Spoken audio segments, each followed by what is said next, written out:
For this activity, we are trying to understand polygenic inheritance. Now, up to this point, we've noticed that traits are controlled by two alleles. That means one allele is given from the mother, the other from the father, so like a penny.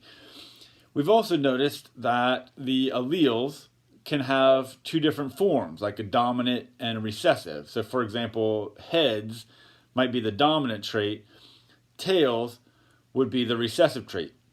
So if this penny came from the dad, we don't know if he's going to give the dominant trait or the recessive one. So we would flip the coin and it's heads. So this dad is heterozygous, just like this mom would be heterozygous, and he gave a dominant trait. We would do the same thing. We would flip the coin, and let's say this one turned out to be tails, so she would give a recessive trait. So the dominant trait would show up, the recessive trait would not. But with polygenic inheritance, it's not just two alleles that are determining the trait. It's going to be several. In this case, we're going to say 6 different genes are going to control a trait. So what we're going to do then is take 6 pennies. So I've got 6 coins here. I'm going to shake them up, and I'm going to just flop them down. And what I want to see is how many heads, how many tails.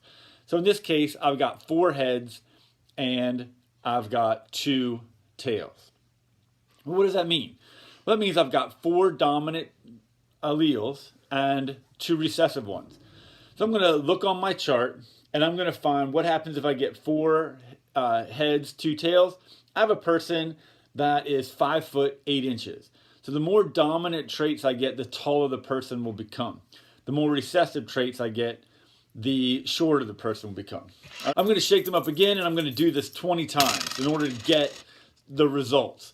Because again, I want to see what's the most probable, what's the most likely combination of heads and tails. If I just do it once, well, that's like giving birth to a child. We don't know what the combination is going to be, but we want to figure out what combinations are most likely. So to do that, we're going to have to shuffle the coins up and shake them up several times in order to get some kind of range. So we're going to do that 20 different times. We're going to mark on our data table, we're just going to keep a tally mark. How often did we get someone who's 5'2"? How often did we get someone who's 6'1"? How often did we get someone who's 5 foot? And we want to see if both parents are heterozygous for each of those traits. That means they have one dominant, one recessive possibility for each of those traits. How frequent will the certain heights become? And that's what we want to find out for polygenic inheritance. More than one gene, many gene controls that trait. All right? So fill in those charts, collect that data, and answer those questions to turn that lab in.